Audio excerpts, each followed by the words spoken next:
Hi, I'm Selena. With Andy's Bookstop of Worcester, and I'm here with Mike Kupari, who is a science fiction writer. And for readers unfamiliar with your work, how would you describe what you write? Um, I primarily do science fiction now. I got my start with Ban and with publishing books as the genre is called military fiction or military adventure. None of the characters in the novel were actually in the military. That's just kind of what they called it. It was sort of I wrote an action thriller trilogy with Larry Correia called Dead's.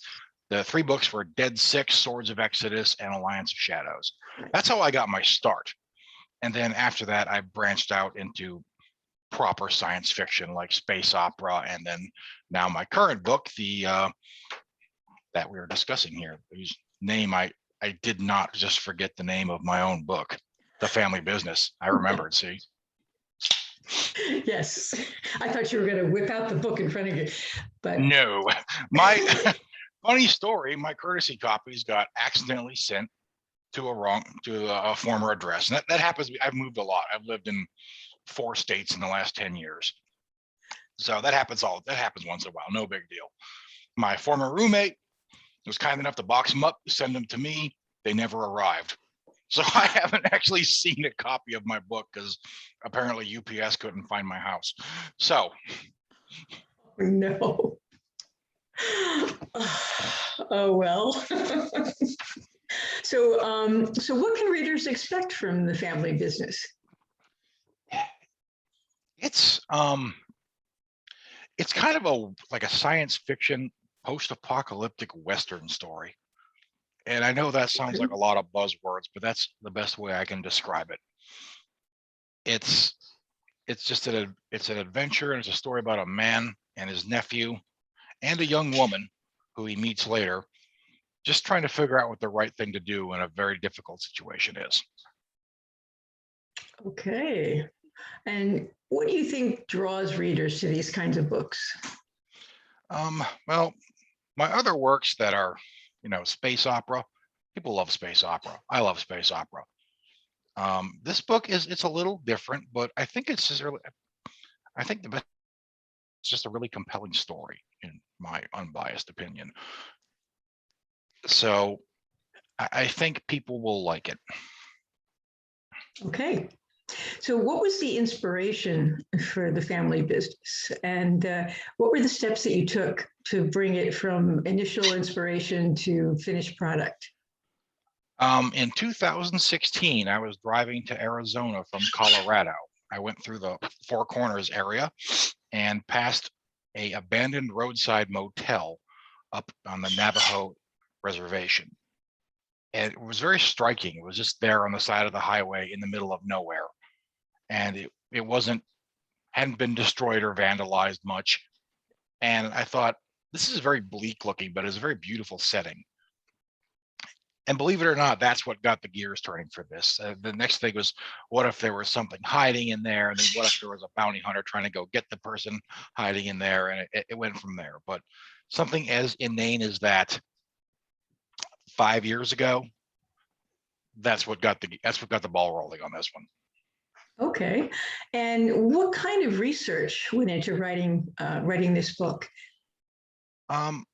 For this, I actually had to speak with a neuroscientist, Rob Hampson specifically. He is another Bayan author, because I had to do some research about ephaptic coupling, which is a process where you can use electromagnetic waves and radio frequencies to manipulate the brain to affect the human brain chemistry.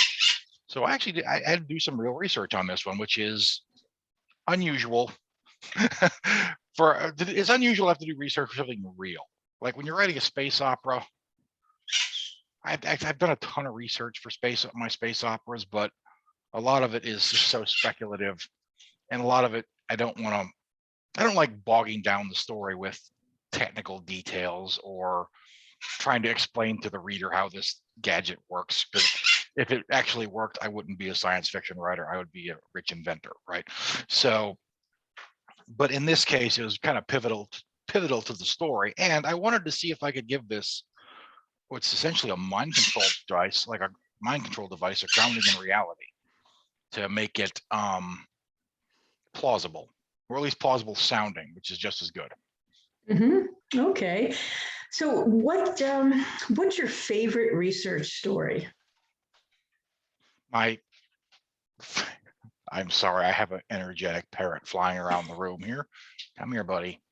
There you go. Everyone, this is Jax. He is a blue-crowned conure. He was kind of freaking out back there, so if he starts biting me, I'll have to send him on his way. But please don't poop on me. Okay. Interview. Yes. My favorite research story. I actually had an interesting conversation with Dr. Hampson about this book and about the device in particular, because like I said, the story kind of turns around this thing, and I learned a lot about how the human brain works and how things like this can be made real. We don't know how to make something like the device in the book, which is basically spoiler alert, I guess it's an implanted device that allows you to manipulate the emotions and the thoughts of people within a nearby radius. It's basically a tiny radio, so it has a limited range. And but I just learned some things about human brain chemistry and ephaptic coupling. I didn't know what that was, and now I do.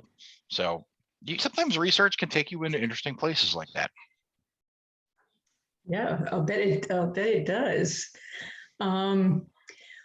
What was the biggest challenge in writing and putting out the family business, and how did you overcome that challenge? Well, when I started this book, I had just left a previous day job and began a new day job as an over-the-road trucker, and I was on the road for 2 years. The biggest challenge was trying to get a book written while also having not just a full-time day job, but being an actual truck driver. Yeah, it's tough. You work long hours. You don't get regular days off. I got maybe 4 or 5 days off a month when I go home, and that was it. Every other day I worked. At the end of a work day, you have about 10 hours per Department of Transportation regulations to rest, and then you can drive some more. Well, in that 10 hours, I had to eat and take a shower and get some sleep and all that, and then also try to find time to write. It was extremely difficult. Honestly, the way I overcame that was by taking the plunge and trying to be a full-time writer.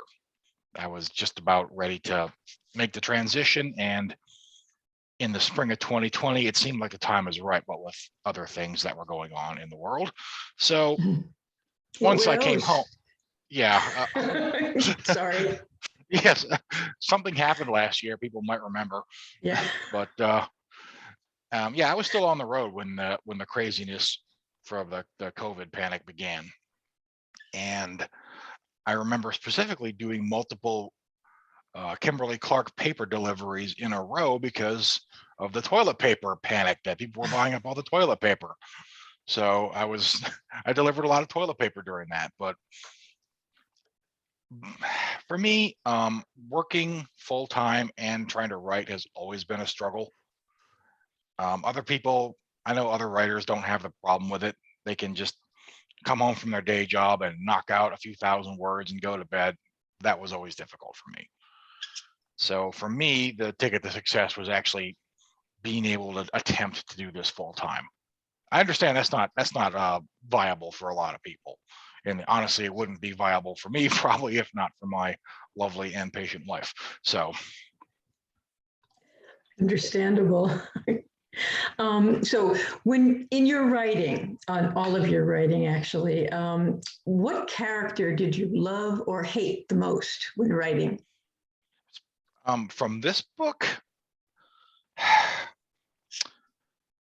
the character Emma Jean was probably my favorite because she's a good person. She's just a sweet young woman who was put in a really bad situation, and she did things she regrets, or she would regret if she could remember them. And I really empathize with her when I was writing her, because she's dealing with, like, when we meet her in the book, she's in prison. she's been charged and convicted with aiding and abetting an enemy of the United States, in this case, an alien force and their human servants. And so she's dealing with, okay, she's dealing with these feelings of guilt and why did I do this? And she's struggling with that because not only did she do these things, she can't remember. She's had her memory wiped. So I found that angle to be really interesting, because what if you had done something awful but had your memory erased and you had no recollection of it? You don't remember doing it. You don't remember the lead up to doing it or why you did it. And what if you were perhaps coerced, but you can't be sure? That could really, I could see that could really gnaw at a person, and it gnaws at Imogene throughout the story. And she overcomes this as the story progresses. She learns more about her past, but in the opening, she has a lot of doubt, and she really just wants to be left alone and finish her sentence and not bother anybody. Unfortunately for her, but fortunately for the readers, that doesn't work out the way she hoped. That sounds very original. I haven't heard anything like that before. Excuse me. What else can we expect from you in the near future? I am presently working on a sort of noir detective story, science fiction noir detective story, because I'm a science fiction writer. So it's on a colonized planet. And do you mind, sir? And but you have a character, a detective, your hard-nosed, tough as nails, pulp classic detective character, Ezekiel Easy. His nickname is Easy Novak. He's kind of part Philip Marlowe and part Dirty Harry, and he's trying to help a woman find her missing sister. And the missing sister worked for the giant mega corporation who may be possibly experimenting on alien technology illegally.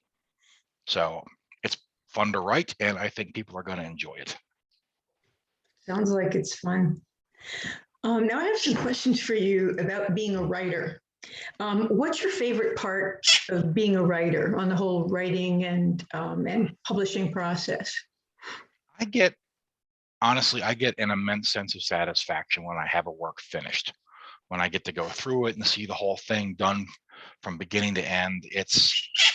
I take pride in my work, and it just feels good to have gotten the thing done, especially since it's usually such a long process. It takes a year, sometimes more, to write a book for me, and to have something complete and in your hands, something real after all that time and effort, it's really rewarding for me. And it's kind of a permanent thing. That book will always be there. So it's satisfying in its own way. It's satisfying in ways that normal jobs just haven't been for me. Like I said, I've driven a truck, I've managed a warehouse, I was an explosive ordnance disposal technician in the Air Force, which was probably my favorite job of all my jobs and the one I'm most proud of. But actually getting a novel finished and published and being able to hold it in my hand, that's uniquely satisfying, I want to say. Have you always wanted to be a writer? Oh goodness, no. Oh no. I had no designs on being a writer at all. Being a professional writer. You can tell I'm a professional because I'm having an interview with a parrot on my shoulder. I mean, when I was a kid, I would write the occasional short story, and I kept doing that in college, and they're all terrible, just like everyone who tried to write stories when they were young like that. They're all terrible. And if I were to read them now, I might throw my back out from cringing so hard. But it was fun for me, and it was never anything I thought I would pursue. So I didn't think I had a scrap of real talent. Well, that kind of changed in 2006 when I started writing an online story on a message board. And I was just making it up as I went along, and I didn't have a plan for it. Well, that's how I met Larry Correia, who asked me if, can you mind if I write a scene in your world? And he did. And then that's where that's where the character of Lorenzo in the book that became Dead Six came from. So he wrote this whole story and it was really popular. And then we were planning this big sequel.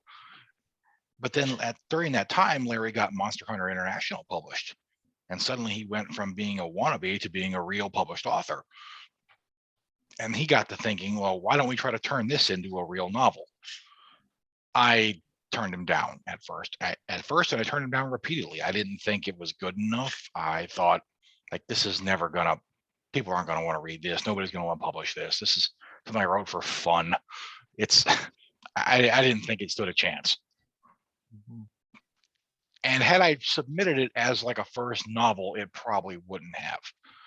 But MHI, first in the his original indie self-published version, and then later when Baen picked it up, was very successful. And they were looking, like, what else you got? So he talked to them about this, and yeah, eventually they decided they'd take a chance on it. And the novel eventually became Dead Six, and it was released in 2011. I got my first copy when I was in Afghanistan. A copy is still on my shelf back there. I carried it around with me in my rucksack for a while. And the rest is kind of history. But yeah, it's something I kind of accidentally stumbled into this. And I'm both very fortunate and very grateful, because I know there are a lot of people out there who would kill to have the opportunities I have. So I try not to squander them. Writing is, it's a passion, but it's also, I mean, look, I am not gifted in many other areas. I have no musical talent. You know, I'm not like a super handy guy. I can't like fix cars. Writing is my only real God-given talent. So I decided that it would be a waste to just not use it. I'm glad you are using it. That's great. So what can we expect from you in the near future? Like I said, I'm working on this detective story. Yeah. And I have under contract now another space opera story. I thought there was more. Tentatively called Twin Star. I haven't even begun writing that yet, but you can expect to see that probably in 2023. Okay. The current work in progress, my detective story, I still have a working title. I don't have a complete title, so I'm not going to throw it out there yet. But readers, if they want to find that, they can expect that in maybe about a year's time, next summer. Okay, great. Now I have some questions for you about being a writer. Sure. What's your favorite part about being a writer, of the whole writing and publishing process? Well, like I said, I get satisfaction from the finished work. As I said, now that I've made the transition to being a full-time writer, I kind of enjoy the freedom of it. You know, I make my own hours. I don't have a boss micromanaging me. I don't have to worry about the cover sheets on my TPS reports or deal with a toxic work environment. The only person that ever screams at me is this guy. So it's nice. It's kind of a, you know, you're your own boss in a lot of ways, but that's also where the challenge lies, because you gotta actually make yourself go do the work. And that's hard for a lot of people without having a set schedule or the boss or the pressure of that. It's real easy to say, oh, I'm going to do it later. Oh, I'll get some writing done today. And then, you know, next thing you know, you've been in a YouTube spiral all day and you haven't gotten crap done. So, yeah, hypothetically speaking, of course, being a professional, that never happens to me, but I'm sure it could. Mm-hmm. So what do you consider the most challenging part of the writing process, and how do you overcome that? One of the big challenges that I think most people who want to be writers really struggle with, the hardest part of it is you got to get your butt in the chair and do the typing. That's the hard part. Actually getting the work done is the hardest part for me, and I suspect for a lot of others, especially people who are kind of still, you know, aspirational writers. They maybe got a short story published, they maybe did something indie, but they want to. The hard part is you got to actually go do the writing. I think that throws a lot of people off is they spend too much time on, research and workshops and guides and networking, and not enough time with your butt in your chair, actually writing your books. And that comes back to being able to, discipline time management, which, like, I'm not going to criticize anybody for having a hard time with that, because I'd be a huge hypocrite if I did. But that's the hurdle you got to overcome. Okay. So what's been your favorite adventure during your writing career? Well, honestly, having my first novel come out while I was deployed to Afghanistan was that was interesting, and it was funny. And I mean, I'm at a patrol base called Spurwingar, a little place in Afghanistan that the American forces took over from the Canadians in 2011. And I get a box of books from Bain, and I'm giving. They had like a little book collection point there for all the soldiers I ended up giving most of them there. I just left them there to be donated, and we never did get around to staging the book signing it in Afghanistan. That my team leader thought that was going to be a great idea and kind of funny, but we never actually did it. But no, that was interesting for me. That's not something that happens to a lot of people who are deployed. Obviously, I got interviewed about it by public affairs for Air Force Reserve Command when I got home. And yeah, I think that's probably my best writing adventure story. I would imagine. So what's the greatest lesson you've learned thus far in your writing career? Well, the first one I've already talked about. You actually got to sit down and do the work. The second part is you have to get over your own self-doubt, because a lot of people who, even successful writers, always have that doubt that gnaws at them, that, people call it imposter syndrome. Like, you feel like, I don't really belong here. What am I doing? People don't, this is, you feel like you're just faking it till you're making it. But the thing is, faking it till you make it, you're still making it. So even if you don't think you're a good writer, but if you can convince everybody else that you are, that's good enough. If they're buying your books, that is good enough. And I think a lot of the time people are too hard on them. A lot of people can be a little bit too hard on themselves. You gotta balance it. You can't give yourself too much credit. You gotta honestly assess your work. You gotta be able to say to yourself when you're working, like, okay, this whole scene is not working. This did not go the way I planned. This is crap. I gotta throw it out. You gotta be willing to hit the select and hit the delete key on stuff. And that's hard. It's hard deleting 5,000 words worth of work that you just spent 4 hours writing. But sometimes you gotta get past your ego and do that. But at the same time, don't let your doubts cripple you. And that's probably applies to a lot of things in life beyond just writing. I think a lot of people get held back by their own self-doubt and their own, well, I'm not good enough. I'll never be good enough. I shouldn't even try. Well, okay, but giving up is the easiest way to fail. It's really interesting how many authors have said that. And so it's something that it's some advice that many people have said. Don't give up.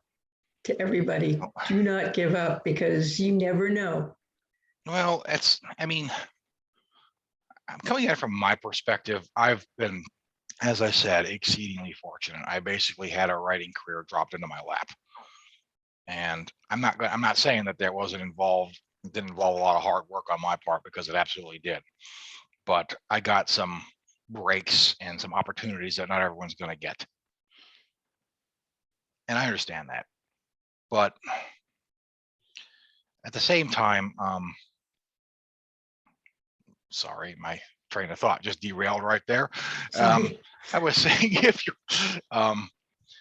you have to, okay, yes, you have to know if something isn't working or it isn't good, you got to be able to tell yourself. I mean, it's on one hand, you can't give up, but on the other hand, you have to be willing to let go of some things you've worked on. Like, okay, this just isn't good enough. This has to get edited.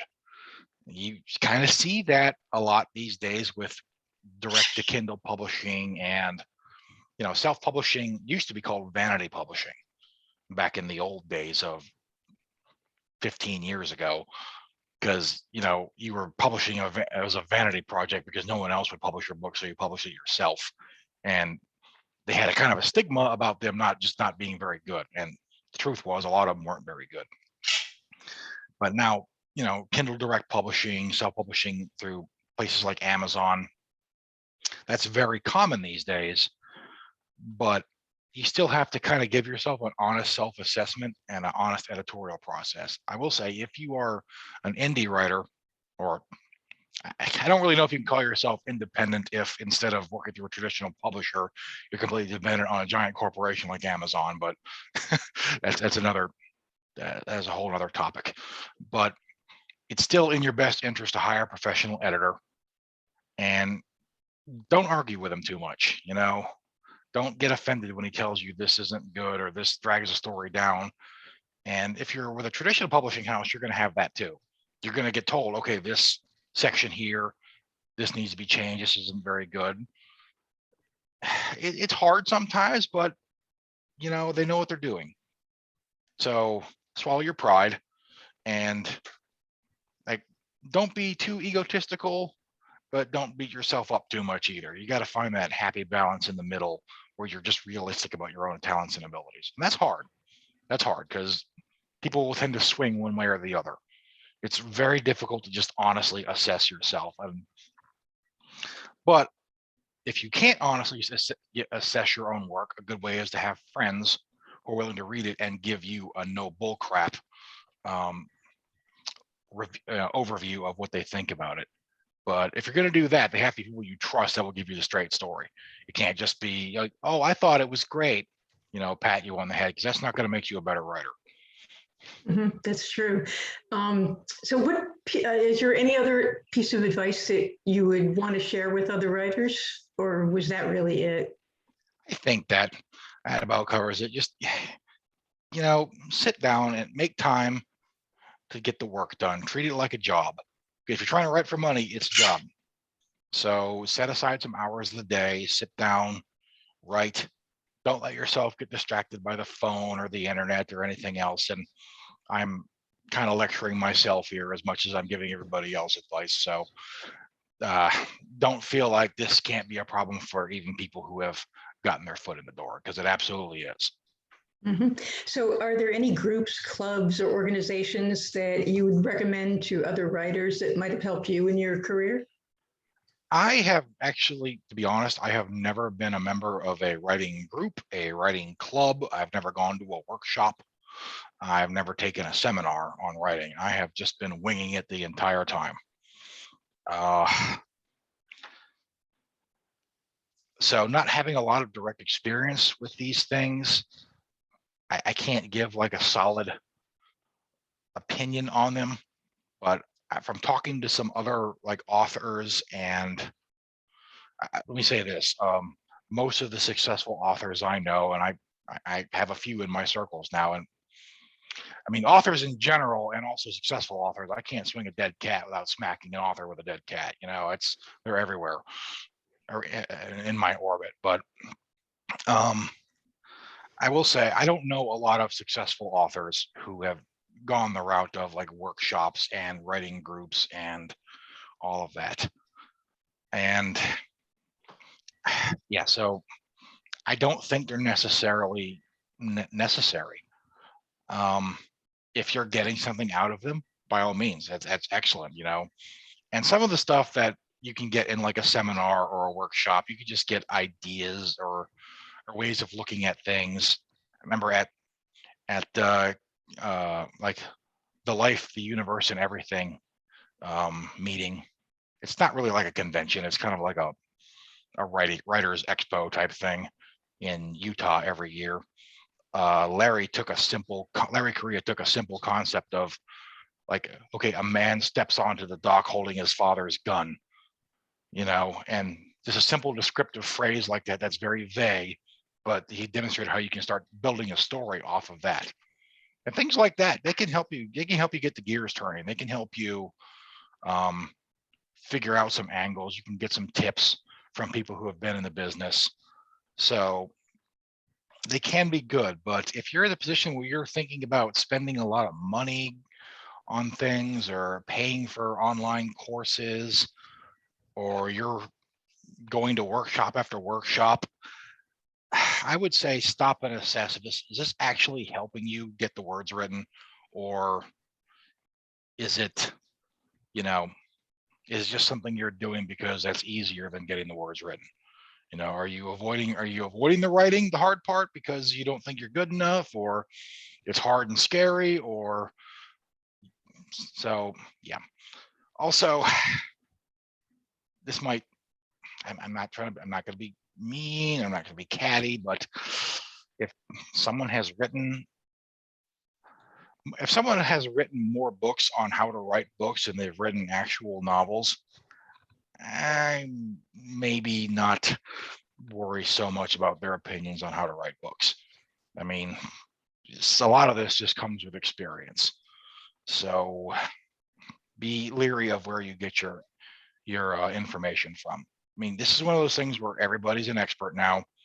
Everybody who's got a short story published, or somebody who's self-published on Amazon, everybody will be willing to tell you how things are, or what you should do.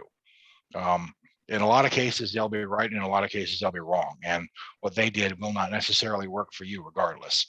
So don't let yourself get bogged down trying to copy what somebody else did. His path to success will not necessarily be your path. In fact, it almost certainly will not be. So sit down and write something before you worry about all of the organizations or the clubs and the workshops. Okay, that's good answer. Now I'm going to ask you questions about you as a person. What is one thing that most people don't realize about you? One thing that people don't realize about me, Mm-hmm. I'm not as well read as everyone assumes I am. That is part of, like I said, faking it till you make it. All right. I didn't grow up reading science fiction. I was not a voracious reader in high school. I was, I, like most of my generation, I grew up watching television. My exposure to science fiction was Star Trek and Star Wars. And then I discovered kind of good science fiction with Babylon 5 and on and on. And I only started getting into actually reading science fiction as an adult. I didn't do a lot of reading period when I was young. I was in my 20s. It was probably, yes, 2006. Actually, no, 2004 when I read my first Robert Heinlein novel, when I finally read Starship Troopers.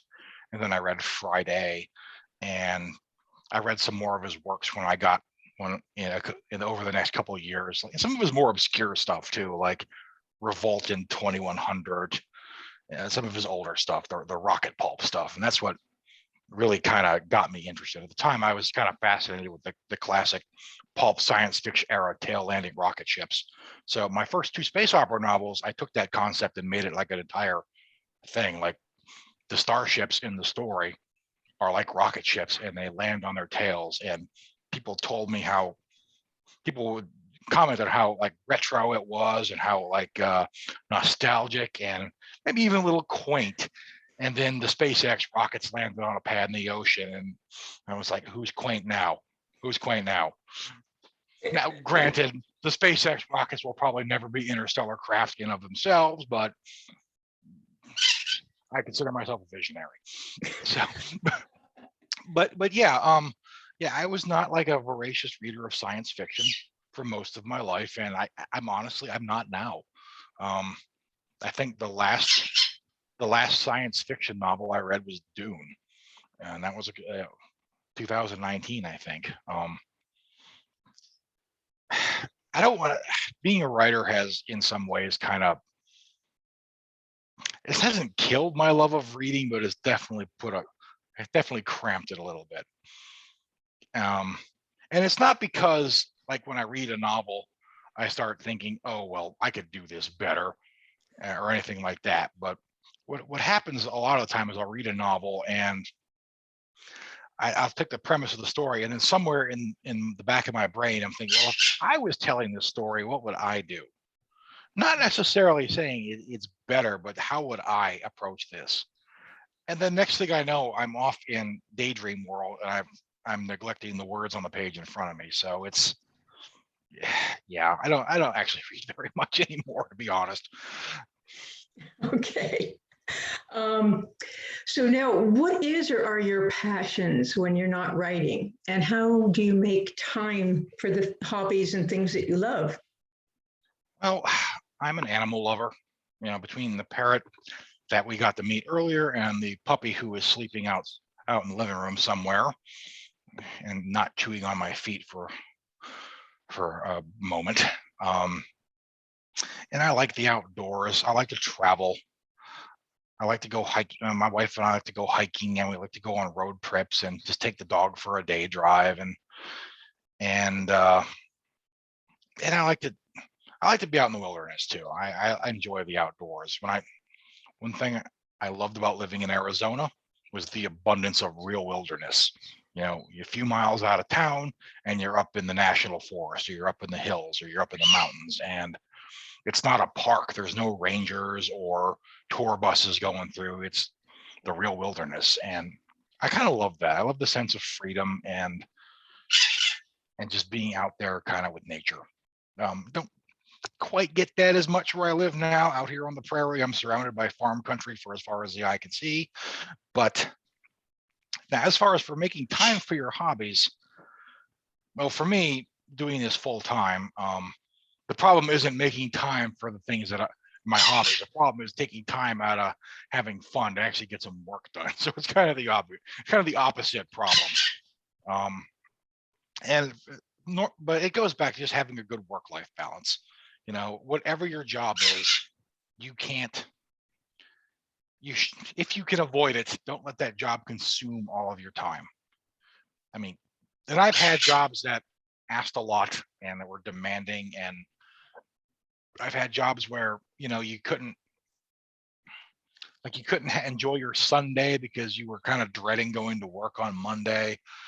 If you're in a situation like that, I'll say look for a new job, because being in a work environment that you hate or that is toxic or just makes you miserable or anxious, it's not worth it. If you can find something else, do something else. I quit a job and went to go drive a truck, so to get away from a job environment that I didn't like. So yeah, it's take care of yourself. You were mentioning you have a dog, and obviously you have the parrots. Do they help you or hinder you when you're trying to write? I love both of these animals very much, but they are nothing but a hindrance as far as getting work done. Like, parrots are social and they're vocal. They don't like being by themselves. They don't like it when it's quiet. They like to be loud. So I'll be in my office trying to write, and Jax will be out in the other room, and he'd get tired of being by himself and he'll start squawking, or somebody will walk by and he'll see them out the window and give his alarm scream, or he'll start talking, and it's distracting. He's loud, his voice shrill. He can scream as loud as a gunshot when he wants to.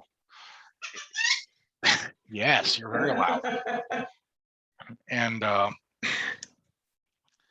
yeah, it's a little bit of a hindrance, but he's worth it. I kind of ended up with him. Oh goodness, I got this bird in 2012, and I just kind of inherited him, and he's been with me everywhere since. And having a bird I was never a bird person. I didn't know anything about parrots when I got one, when I ended up with him. And if you're going to get a bird, they're loud, they poop every 5 minutes, and they bite. So think about it real hard before you go into it. So as for the dog, earlier this year in January, beginning of February, we lost my dog Luna. She was my companion since 2014, and she had cancer in her mouth, and we had to take her for her last car ride, unfortunately, and that was hard. To be honest, that was a tough day. I'm not too proud to admit that I ugly cried after that. But a few months later, we saw a friend of mine in Montana, actually a fellow author, Peter Nealon, he actually wrote a short story in the Dead Six anthology. His wife fosters dogs for a local shelter, and he sent me a picture of this mutt puppy. And my wife took one look at that and was like, ask her if we can adopt her. So 5 days later, we were on an impromptu, almost 1,000-mile road trip to go adopt this puppy. And we did. So we had a puppy adoption road trip adventure. And having animals is good for the soul. My mom used to say that. I'd recommend to anybody to have an animal if they can. And for a lot of years, I couldn't have a pet. I lived in apartments where they wouldn't let you have dogs. I had an iguana for a number of years, a green iguana named Winston. And the iguanas aren't the most exciting pets, but he was interesting. Yep. Iguanas are good pets. Turtles are good pets. They're great. Okay. I will say one more thing about parrots is they can live for a very long time. So if you get one, be prepared for it to be a long-term commitment. I've had Jack since 2012, and like his particular species, the blue crown conure, can live for 30 years. So don't get one lightly. I mean, even kids move out when they're 18, right? Okay. So what does your writing space look like? And what do you need to have around you when you're writing or editing? Well, you can see I have my my desk cubicle set up here. I rearranged my office for all these Zoom interviews that I've been doing recently to make it look more presentable. Turns out that having the professional looking bookshelf in the background where people can actually see it, arranging your office so it's like that is very difficult. Like, you have to have your desk right against the wall, but not facing the wall. That was harder than I thought it was going to be. My wife was on a trip, and next thing I know, it's 1 o'clock in the morning, and I have moved 5 bookcases and reshelved hundreds of books, and it got out of control. But for me, I don't like to have my workspace cluttered. It gets cluttered anyway, but I don't like to have it cluttered. And I kind of need to not have a lot of noise going on. Like I don't know if everyone can hear the parrot squawking back there, but something like that would make it'd be hard to get some writing done like that. A lot of people listen to music when they write. I don't. If I do, it has to be something instrumental. I have listened to like honestly, like classic piano sonatas, like Chopin and things like that as background, but usually I don't have any music going on in the background. I just need like a quiet space and time and privacy and quiet, really, for me. Yes. Mm-hmm. What about something to eat or drink? I see you have something in your hand. Monster. Caffeine goes in, books come out. That's about it. I've tried to get out of the habit of snacking because it's bad for you. And these things are also bad for you, but I don't drink coffee, so I have to make do. Okay. But that's about it as far as. I usually have my giant can of water with me too, because it's important to stay hydrated, everybody. And those kinds of drinks don't hydrate. Especially if you're drinking these. Yeah. For every couple of sips you take for one of these, have a sip of water too. You'll feel better. Yeah, that's true. Okay, I just have 2 more questions for you. Where can people find your work aside from Annie's Bookstop of Worcester? And I'm going to put in a plug, as I do in every video. You can buy all the books that you need, and excuse me, and you can buy all of the books at Annie's Bookstop of Worcester. You can buy all of Michael's books. And you can excuse me, call us at 508-796-5613, or you can email us at orders@anniesbooksworcester.com. And where else can people find your books? Well, aside from Annie's Bookstop, obviously, I'm on the, I'm on Amazon. You can find my books at Barnes and Noble sometimes, depending on. It's nothing. Look, there's nothing more disheartening as an author to go into a bookstore to sign your books and they don't have any. Okay, it happens when you're a mid-lister, but I don't have a web page. I do have an Amazon author page that I've set up that you can find. You can find all my work on Baen's website, baen.com. I have left social media. I don't have a Facebook anymore. I don't do the Twitter. I do have an Instagram. It's MK_EOD on Instagram. It's not really anything writing related. It's mostly pictures of my dog, but that might get more people interested than the writing. So if you like pictures of dogs and parrots, well, that's your place. I will say, I would encourage everyone out there to consider taking a break from their social media. You don't realize how much time you spend staring at that little rectangle in your hand until you stop doing it. And it's been good. It's tough because you have to put more effort into staying in touch with your friends and family. You can't just, well, these people are on my friends list and I put a post and he clicked the little thumbs up, so we're still friends. It's a lot harder, but I have found that I've actually gotten I've kind of reconnected with some people now that I've had to focus on doing like one-on-one interactions and conversations with old friends. So it's been good, but from a marketing perspective, I will say it does make it a little bit harder. You have to look at you still have to do the hustle. You got to look at side angles for getting your name out there, your work, advertising, and all that. So I've got some arrangements I've made. I write articles on the side for a publication called The Mag Life. It's a blog, and for another internet blog called Breach Bang Clear. You can find some stuff that I've written there. But yeah. Okay, well, you've just answered my second question, which is how can we follow your work and share your awesomeness?